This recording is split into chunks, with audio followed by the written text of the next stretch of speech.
Hello! Welcome to Doktorapedia. Kailan ba bawal at kailan ba pwede nang simulang ibigay ang ilang karaniwang pagkain kay baby? Sa anong edad ba ng baby o bata pwede nang ibigay ang mga iba't ibang inumin at pagkain gaya ng juice, milk tea, honey, tsokolate, cookies at iba pa? Yan ang tatalakayin natin sa video na ito. Para sa iba pang kaalaman at tips sa pag-aalaga ng iyong anak, mag-subscribe sa channel na ito. Narito ang mga karaniwang inumin at pagkain at kung kailan sila bawal ibigay at kung kailan sila pwede nang ibigay sa mga baby at bata. Unang 6 na buwan. Sa unang 6 na buwan, ang pwede lang ibigay kay baby ay ang breast milk o formula milk. Wala nang iba. Kahit tubig, bawal o hindi pwede ibigay sa mga baby na mas bata pa sa 6 months old. Pero kung dumidede naman ng maayos ang iyong anak na wala pang 6 months old, sapat na ang lamang tubig ng breast milk at formula milk para sa kanyang normal na pangangailangan sa tubig. Kasi pareho lang silang maraming lamang tubig. Kailangang breast milk lang o formula milk lang ang ibibigay kay baby sa kanyang unang 6 na buwan. Dahil kapag binigyan mo siya ng tubig, ibig sabihin pinalitan mo ng tubig ang breast milk o formula milk na dapat ay nadede niya. At dahil wala namang lamang sustansya ang tubig, nabawasan ang sustansyang naibigay mo kay baby. At ito ay magkakaroon ng hindi magandang epekto sa paglaki ni baby. Dagdag dito, dahil hindi pa gaanong nakakapagtrabaho ng todo ang kanyang kidneys, kapag ang baby na wala pang 6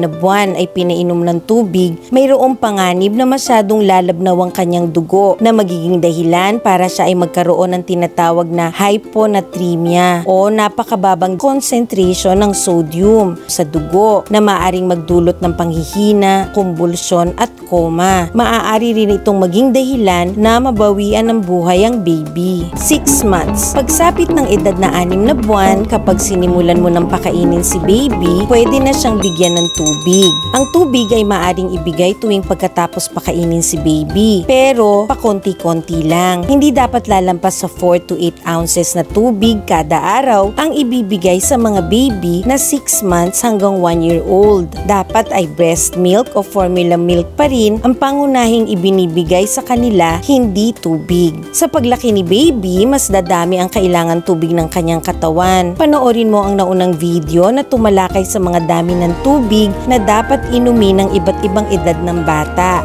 1 year. Pagsapit ni baby ng 1 year old, pwede na siyang bigyan ng mga iba pang inumin bukod sa breast milk, formula milk at tubig, kabilang ang fresh juice na pwedeng fruit juice o vegetable juice. Ang batang wala pang 1 taong gulang ay bawal bigyan ng fruit juice o vegetable juice. Pero pagsapit niya ng 1 taon, bagamat pwede na siyang bigyan ng juice, mas mabuti pa rin tubig ang inuming ibibigay mo kay baby. Kaya lang, kung talagang gusto mo nang bigyan ng juice ang iyong anak pagsapit niya ng 1 year old, pwede naman. Dapat lang ay hindi mo gagawing kapalit ng tubig ang juice. Hindi dapat lalampas sa 4 ounces o kalahating tasa ang dami ng juice na ibibigay mo sa iyong anak sa loob ng 1 araw. At siguraduhin mong 100% juice ang iyong ibibigay o 100% katas ng prutas o katas ng gulay ang juice na ibibigay mo sa iyong anak at wala itong halong asukal. Ang mga nabibiling mga juice drink o fruit flavored drink ay may mga dagdag na asukal. Kaya dapat iwasan mong ibigay ang mga ito sa iyong anak na 1 year old pa lang. Tandaan din na imbis na bigyan mo ng fruit juice ang bata, mas mabuting siya ay pakainin mo ng mismong prutas dahil ang buong prutas ay mas healthy na pagkain kaysa sa juice lang o katas lang ng prutas. Cow's milk.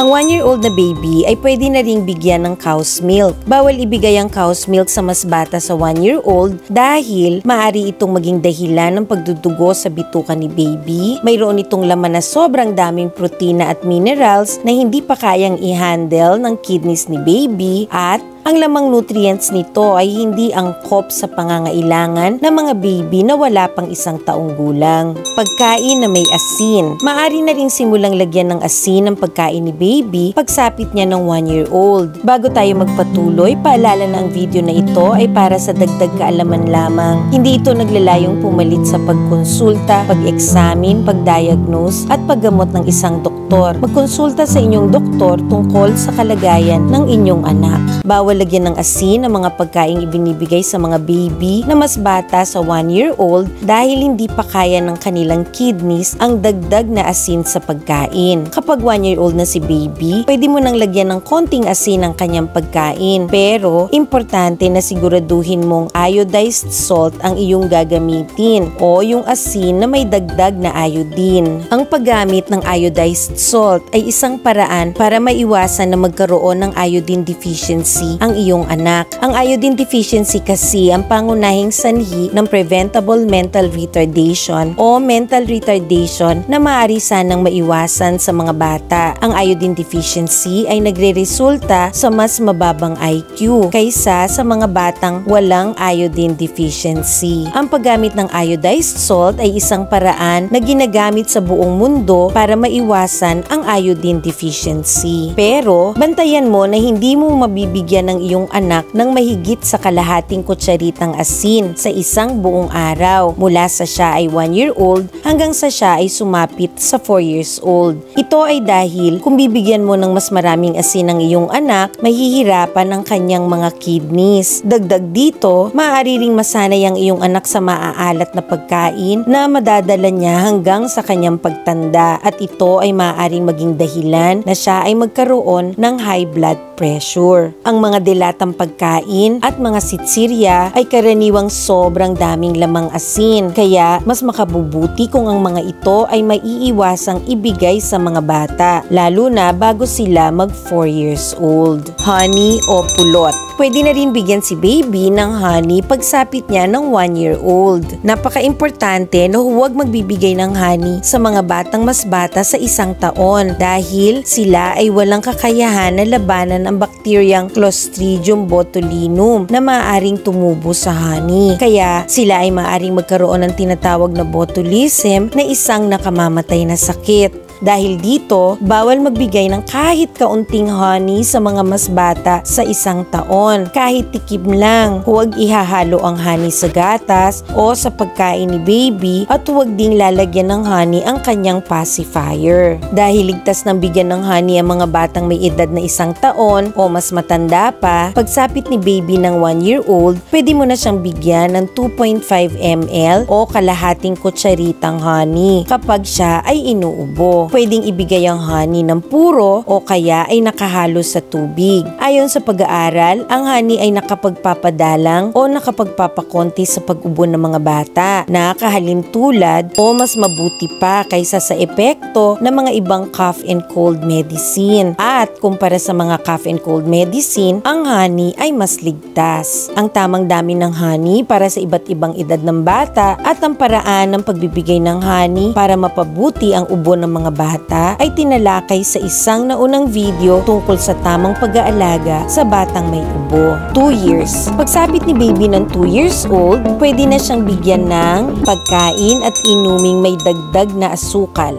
Ayon sa CDC, ang mga pagkaing may dagdag na asukal ay hindi dapat ibinibigay sa mga batang mas bata sa 2 taong gulang. Kabilang dito ang mga muffin, cupcake, cookies, donuts, puto, mamon, ensaymada at mga kakanin, flavored yogurt, ice cream, jam at jelly, at iba pa. Hindi rin dapat ibinibigay sa mga batang wala pang 2 taong gulang ang mga inumin na may dagdag na asukal. Kabilang dito ang mga soft drinks, mga flavored milk o gatas na may iba't ibang flavor, kasama dito ang chocolate milk na inumin, sports drink, flavored water na may asukal, at mga juice drinks. Kasama dito yung mga nabibiling juice drink at tinitimplang instant fruit juice. Pero, pagsapit ng 2 taon ng iyong anak, hindi ibig sabihin ay dapat mo na siyang bigyan ng mga pagkain at inumin na may dagdag na asukal. Bagamat pwede na silang ibigay, mas mabuti pa rin kung ang mga ito ay maiiwasan. Ang pag-iwas sa mga kakanin at mga inuming mayaman sa asukal ay makakatulong na maiwasan ang pagkasira ng ngipin ng iyong anak.